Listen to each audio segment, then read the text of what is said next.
1992 चल रहा था और इंडिया का एक कपल था जिन लोगों ने अपनी शादी के बाद अपनी हनीमून के लिए एक हिल स्टेशन पे जाने का डिसाइड किया। वैसे तो ये लोग शिमला या इस तरह की किसी जगह पे जाना चाहते थे, लेकिन इनको सजेस्ट किया गया कि इंडिया में एक बहुत मशहूर एक बहुत बड़ा हिल स्टेशन है जिसे मसूरी कहा जाता है, तो क्यों ना वहाँ पे जाया जाए। उस हिल स्टेशन के बारे में बहुत ज़्यादा बातें मशहूर थीं। कहा जाता था कि अगर आपको इस दुनिया में कहीं जन्नत का नज़ारा करना है तो आप मसूरी चले जाएं। खैर, जो भी उनके सराउंडेड लोग थे, उन लोगों ने जब इस तरह से उस जगह को सजेस्ट किया या कुछ इस तरह से उस हिल स्टेशन की तारीफ करना शुरू की, तो इन लोगों ने यही प्लान किया कि ये लोग वहीं पे जाएंगे और कुछ दिन या कुछ रातें वहाँ पे गुजारेंगे। इन लोगों के पास अपनी कार मौजूद थी और इनका यही इरादा था अपनी कार के जरिए ही उस हिल स्टेशन पे या उसके करीबो जवार में पहुंचने की कोशिश करेंगे। खैर, शुरू का जो सफ़र था, जो कि शाम का सफ़र था, बहुत सुहाना था। मौसम बड़ा ज़बरदस्त हो रहा था और हल्की हल्की सी सर्दी हो रही थी। लेकिन आहिस्ता आहिस्ता करके जैसे ही पहाड़ी सिलसिला शुरू हुआ, या आप कह सकते हैं कि बड़े बड़े पहाड़ आना शुरू हुए, तो कुछ अजीब सी बातें थीं जो इन लोगों ने सनसेट के बाद महसूस करना शुरू की। जैसे कि जब ये लोग एक ख़ास पहाड़ के पास पहुंचे तो इनको उस पहाड़ के करीब से लोगों की चीखने की, आहो बका करने की या बाकायदा कराहने की आवाज़ें आ रही थीं। ऐसा लग रहा था जैसे बहुत सारे लोग हैं जो किसी तकलीफ़ में हैं, किसी परेशानी का शिकार हैं और वो मदद हासिल करना चाहते हैं। कुछ इस तरह की आवाज़ें थीं जिनमें रोने की भी आवाज़ें थीं और ऐसा लग रहा था इन लोगों के दरमियान बहुत सारे बच्चे भी मौजूद हैं जो मुसलसल रो रो के लोगों को मदद के लिए न सिर्फ पुकार रहे हैं, बल्कि शायद उनकी जो ज़िंदगी है वो मुसलसल ख़तरे में है। अब क्योंकि रात का टाइम था, अंधेरा हो चुका था, ये दोनों मियाँ बीवी अपनी गाड़ी में आगे बढ़ते चले जा रहे थे। तो इसी रास्ते पे चलते चलते एकदम से इन लोगों को ऐसा लगा कि इनके लेफ्ट साइड में, जहाँ पे पहाड़ी सिलसिला मौजूद है, कुछ अजीब सी रोशनी है जो इनको एकदम से नज़र आना शुरू हुई है। अब जो इनका शौहर था वो मुसलसल गाड़ी ड्राइव कर रहा था, उसका जो फोकस था वो सामने की तरफ था, जबकि उसके साथ जो उसकी बीवी बैठी हुई थी, उसने गाड़ी में चलते चलते ही जब उन लाइट्स पे या उन रोशनियों पे गौर किया तो ऐसा लग रहा था इस अंधेरे में, इस पहाड़ी सिलसिले में दो अंगारा जैसी या शूलों जैसी आंखें हैं जो मुसलसल एक जगह से दूसरी जगह मूव कर रही हैं। हैरानी की बात यह थी कि सिर्फ आंखें नज़र आ रही थीं, लेकिन जो बाकी बॉडी थी ना उसको नामो निशान था और ना ही पता चल रहा था कि ये जिनकी आंखें नज़र आ रही हैं क्या वो इंसान हैं या कोई जानवर हैं या फिर कोई और मखलूक़ात हैं जो इन लोगों को नज़र आना शुरू हो चुकी हैं। खैर, चलते चलते गाड़ी में जब उसकी बीवी ने उस तरफ इशारा किया तो जो उसका शौहर था वो कहने लगा कि इधर उधर नहीं देखो, शायद हम जिस जगह पहुंच चुके हैं या जहां पे मौजूद हैं ये हॉन्टेड जगह है। अभी ये लोग इस बारे में बात कर ही रहे थे कि एकदम से इनकी गाड़ी के सामने इनको ऐसा लगा कि जैसे बहुत सारे लोग हैं, शायद 100, 200 या फिर उससे भी ज़्यादा लोग हैं जो ना जाने कहाँ से एकदम से इनकी गाड़ी के सामने चलना शुरू हो गए हैं। और जितनी रफ्तार से ये गाड़ी चल रही थी उतनी ही रफ्तार से वो लोग आगे की तरफ चल रहे थे। हैरानी की बात ये थी कि जब गाड़ी की रोशनी उन लोगों पे पड़ रही थी तो ऐसा लग रहा था जितने भी लोग इसकी गाड़ी के आगे चल रहे हैं, सबके जो जिस्म हैं या सबके जो कपड़े हैं वो बहुत ज़्यादा काले हैं, या फिर ऐसा लग रहा है जैसे उनके जिस्म पे या उनके कपड़ों पे कोयले के निशानात मौजूद हैं। अब इन लोगों का एकदम से गाड़ी के सामने आ जाना, और ना सिर्फ सामने आना बल्कि गाड़ी की स्पीड से ही आगे की तरफ बढ़ते जाना, ये जो कुछ था ये बहुत ही अजीब था। तकरीबन 2 या 3 मिनट तक इनको मुसलसल वो लोग नज़र आते रहे और फिर एक एक करके देखते ही देखते ऐसा लगा जैसे वो लोग हवा में तहलील होना शुरू हो चुके हैं। तकरीबन 5 या 10 मिनट तक इसी तरह गाड़ी चलती रही और इन लोगों को यकीन आ चुका था, यकीनन ये लोग किसी ऐसी जगह या ऐसे गलत रास्ते पे पहुंच चुके हैं जहां से इनका बचना या सलामती से वापस जाना तकरीबन नामुमकिन है। खैर, ये जो शौहर था इसने उसके बाद गाड़ी को बहुत तेज़ी से अपनी मंजिल की तरफ या जिस होटल में भी इन लोगों को क़याम करना था उस तरफ न सिर्फ भगाना शुरू कर दिया था,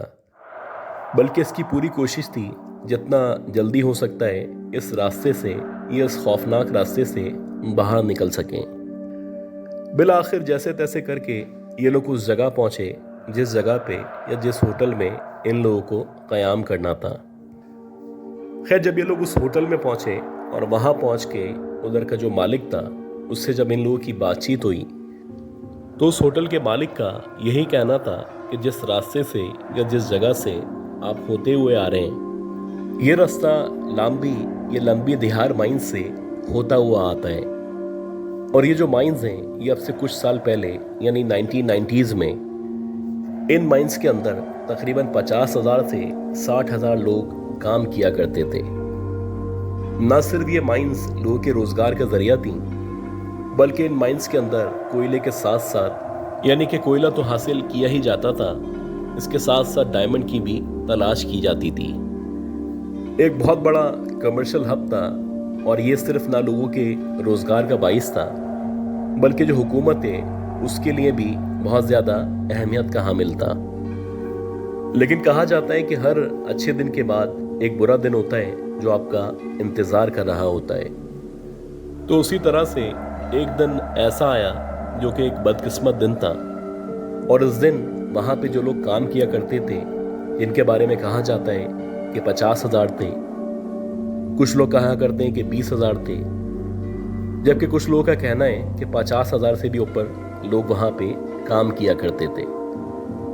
खैर, उस बदकिस्मत दिन ये जो 50,000 लोग वहाँ पे काम किया करते थे, ना सिर्फ ये लोग अपनी जानों से हाथ धो बैठे, बल्कि इन माइंस के गिरने की वजह से उन सब की एकदम से डेथ हो गई।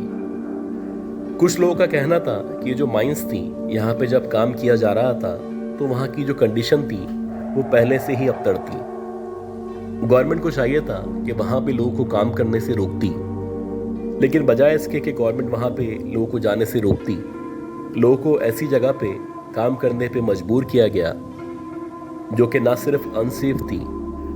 बल्कि कहा जाता है कि वहाँ पे वेंटिलेशन की भी कोई जगह नहीं थी। और जो एकदम से माइंस गिरी थी और जो लोग उसके नीचे दब गए थे, तो उनमें से जो ज़्यादातर लोग थे वो दबने के साथ साथ सांस ना आने की वजह से या वेंटिलेशन की वजह से हलाक हुए थे।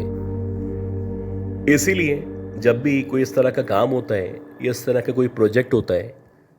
तो सबसे पहले वहाँ के हिफाजती इक़दाम किया जाते हैं। लेकिन ये जो गवर्नमेंट थी इसकी आप कह सकते हैं कि गलती थी, या इन लोगों ने लोगों की हिफाजत की इतनी ज़्यादा जिम्मेदारी महसूस नहीं की, जिसकी वजह से तकरीबन 50,000 मज़दूरों की एक साथ डेथ हो गई थी। और जब से इन मज़दूरों की डेथ हुई थी तब से ये जो हिल स्टेशन है जो कि मसूरी के नाम से मशहूर है, उस हिल स्टेशन के करीब लंबी दिहार माइंस में न सिर्फ लोगों के चीखने की, आहो बका करने की या रोने की आवाज़ें सुनाई देती हैं, बल्कि अक्सर लोगों ने लोगों को वहाँ पे अजीब तरीके से घूमते हुए या ज़ख्मी हालत में मदद के लिए पुकारते हुए देखा है। कुछ लोगों का ये भी कहना है कि वहाँ पे जिन लोगों की डेथ हुई थी उनकी जो आत्माएं उस पूरे एरिया में या उस पूरे हिल स्टेशन में ना सिर्फ घूमा करती हैं, बल्कि वो लोगों को मुख्तलिफ तरीके से डराने की या उनकी जान लेने की कोशिश किया करती हैं।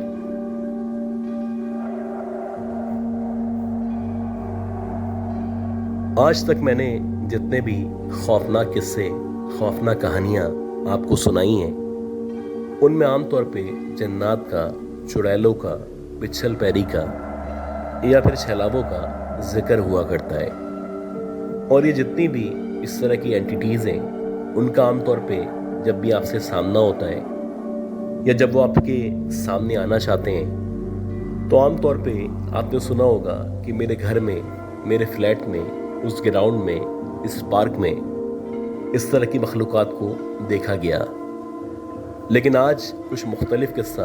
आप कह सकते हैं कि सबसे अलग किस्सा मैं आपको सुनाने वाला हूँ। और जब मैंने इस किस्से को सुना था या इसके बारे में थोड़ा सा होमवर्क किया था तो कुछ देर तक मेरी समझ नहीं आया था कि अल्लाह ना करे ट्रैवलिंग करते हुए आपके साथ कभी इस तरह का वाक़या पेश आए तो आप क्या करेंगे। 1970 या 80 का दौर चल रहा था, यानी आप कह सकते हैं कि अब से तकरीबन 50 साल पहले यह वाक़या पेश आया था। एक फ़्लाइट थी जो कि बेंगलोर से दुबई जा रही थी, या आप कह सकते हैं कि दुबई से शायद बेंगलोर आ रही थी।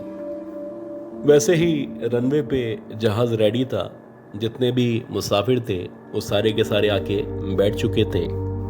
और जहाज़ उड़ने से पहले जो एक टर्न लेता है वैसे ही जहाज़ टर्न लेने वाला था। खैर फाइनल अनाउंसमेंट हुई और सबको कहा गया कि आप लोग अपनी अपनी सीट बेल्ट्स को लगा लें। जैसे कि आम तौर पे जहाज़ को टेक ऑफ करने से पहले या टेक ऑफ होने से पहले तमाम लोगों को इंस्ट्रक्शन दी जाती हैं। बहरहाल सब लोगों ने अपनी अपनी जो सीट बेल्ट्स थी वो लगा ली और उसके बाद जो जहाज़ था उसने फाइनली टेक ऑफ किया। अब जब जहाज़ उड़ा था तो मगरिब होने में आप कह सकते हैं कि 20 या 25 मिनट बाकी थे। और जहाज़ उड़ने के बाद जैसे जैसे आपको पता है कि जहाज़ ऊपर जाता है तो ऊपर जाने पे जो सनसेट होता है उसका टाइम डिफरेंट होता है। यानी कि अगर आप ज़मीन पे मौजूद हैं तो यहाँ पे पहले अंधेरा हो जाएगा और यहाँ पे अंधेरा होने के बाद जब आप ऊपर की तरफ जाते हैं तो वहाँ पे सूरज मौजूद होता है। वैसे ही हुआ कि तकरीबन आधे घंटे बाद, यानी कि ज़मीन पे सूरज गुरूब होने के आधे घंटे बाद ऊपर की तरफ अंधेरा होना शुरू हुआ। ये जो फ़्लाइट थी, जैसे कि आमतौर पे 2 या 2.5 घंटे की फ़्लाइट हुआ करती है, वैसे ही उसी टाइम की फ़्लाइट थी और तमाम पैसेंजर्स होप कर रहे थे कि खैरियत से ये अपनी मंजिल पे पहुंच जाएंगे। इसी दौरानिए में जो भी लोग थे उनको रिफ्रेशमेंट या खाना वगैरह फराहम किया गया। अब आम तौर पे जब आपकी फ़्लाइट 2 घंटे से ऊपर की होती है तो आपको आधे घंटे के अंदर अंदर खाना या कुछ फराहम कर दिया जाता है। उसके 15 मिनट बाद लाइट्स को बंद कर दिया जाता है ताकि अगर कोई रेस्ट करना चाहता है या सोना चाहता है या अपने आप को थोड़ा सा फ्रेश करना चाहता है तो वो आंखें बंद करके रेस्ट कर सके। अब जैसे ही लाइट्स को बंद किया गया तो एकदम से एक जो पैसेंजर मौजूद था जो कि खिड़की के बिल्कुल साथ बैठा हुआ था, उसने जो फ्लाइट अटेंडेंट थी या जो भी एयर होस्टेस थी उसको एकदम से कॉल की।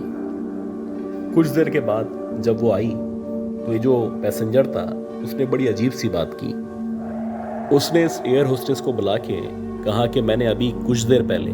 जहाँ पे मैं बैठा हुआ हूँ इसकी लेफ़्ट साइड पे, यानी कि लेफ़्ट साइड पे जहाँ पे एक जहाज़ का पर मौजूद है, उस पर के कोने पे किसी औरत को बैठे हुए देखा है।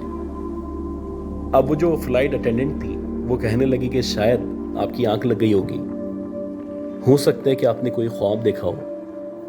भला इतनी हाइट पे जबकि जहाज़ बाकायदा फ्लाई कर रहा है, किसी औरत का जहाज़ के पर पे या उसके कोने पे बैठा हुआ नज़र आना, वो भी बाहर की तरफ, कैसे पॉसिबल हो सकता है।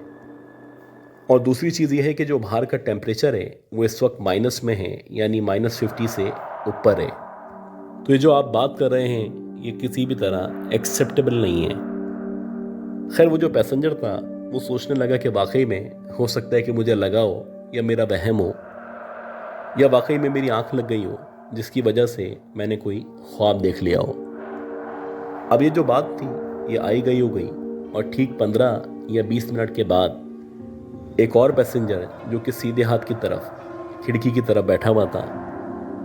उसने भी जो फ्लाइट अटेंडेंट थी या जो भी एयर होस्टेस थी उसको कॉल किया। और जब वो एयर होस्टेस वहाँ पे आई और उसने इससे पूछा कि sir how may I help you, तो उसने वैसे ही कहा कि अभी सीधे हाथ पे जो पर मौजूद है, मैंने वहाँ पे एक औरत को बैठे हुए देखा था और हैरान कुन बात ये थी कि वो जो औरत थी उस औरत की गोद में एक बच्चा मौजूद था। अब जब दूसरे पैसेंजर ने इस तरह की बात की तो ये जो एयर होस्टेस थी वो कहने लगी कि आज पता नहीं किस तरह के लोग हैं जो जहाज़ में सफ़र कर रहे हैं। इनको शायद अंदाज़ा नहीं है कि जहाज़ के ऊपर किसी का बैठना, ये इतनी ऊंचाई पे, ये इतने माइनस टेम्परेचर में किसी का मौजूद होना, ये किसी भी तरह अहमकाना बात लगती है। इस पैसेंजर को भी वही बातें बताई गई। उसको भी कहा गया कि शायद आपके साथ कोई जहनी दबाव का मसला है, या हो सकता है कि आपकी भी आंख लग गई हो। खैर, ये जो बात थी ये एयर होस्टेस के लिए बड़ी अजीब बात थी, क्योंकि दो अलग अलग डायमेंशन में बैठे हुए लोगों ने, जो कि खिड़की के साथ मौजूद थे, एक राइट साइड पे था, एक लेफ्ट साइड पे था, और दोनों ने सिमिलर बात कही थी। खैर, जो भी आधे पौन घंटे का सफ़र रह चुका था, उस दौरानिए में मज़ीद किसी तीसरे पैसेंजर ने इस तरह की बात नहीं की। जैसे तैसे करके जब ये जो जहाज़ था अपनी मंजिल की तरफ यानी लैंडिंग पॉइंट पे पहुंचने वाला था, तो तमाम जितने भी पैसेंजर थे उनको वैसे ही इंस्ट्रक्शन दी गई। उनको कहा गया कि अब जहाज़ लैंड करने वाला है, आप सब लोगों से गुजारिश है कि अपनी अपनी सीटों पे बैठ जाएं। वैसे ही फिर जहाज़ लैंड करता है, और जब जहाज़ लैंड करता है तो लैंड करने के बाद जब जितने भी मुसाफिर हैं वो जहाज़ से बाहर निकल जाते हैं, तो उसके बाद जैसे कि आम तौर पे जो पायलट होता है वो अपने जो भी मेंबर्स होते हैं, ये जो भी क्रू होता है, उससे मुलाकात करता है और वो उससे पूछता है या इनसे पूछता है कि कोई भी ऐसी बात जो आप लोगों ने जहाज़ में देखी हो, या कोई भी ऐसा पैसेंजर जो हम लोगों से या हमारे अमले से अगर नाराज़ हुआ हो तो प्लीज़ आप लोग मुझे बताएं। अब ये सुनने के बाद वो जो एयर होस्टेस थी वो कहने लगी कि कोई नाराज़ होके तो नहीं गया, लेकिन हाँ, दो पैसेंजर थे जो कि अलग अलग डायमेंशन में थे, और दोनों ने इस तरह की बात कही थी कि जहाज़ का जो पर है या जहाज़ का जो विंग होता है, उसके ऊपर एक औरत एक बच्चे को गोद में लेके बैठी हुई नज़र आई थी। अब ये सुनने के बाद वो जो कैप्टन था या जो भी पायलट था वो मुस्कुराने लगा। वो कहने लगा कि इसके अलावा किसी और ने कोई और बात कही थी। तो कहने लगी कि नहीं सर, सिर्फ ये दो इस तरह के लोग थे जिन्होंने इस तरह की सिमिलर बात की थी। वो कहने लगा कि अजीब बात यह है कि जब मैं जहाज़ को फ्लाई कर रहा था तो मुझे भी ऐसा महसूस हो रहा था कि जो जहाज़ का राइट और लेफ्ट पर है उन पे मुझे भी एक औरत एक बच्चे के हमरा बैठी हुई नज़र आ रही थी। और हैरान कुन बात यह है कि जो जहाज़ है, इस जहाज़ के अंदर हम दो डेड बॉडीज़ को भी अपने साथ लेके जा रहे थे, और ये जो डेड बॉडीज़ थी उनमें एक प्रेग्नेंट औरत थी जिसकी डेथ हो गई थी, और इसके अलावा एक बच्चा था जो कि हमारे इस जहाज़ के अंदर बॉडी की सूरत में मौजूद था।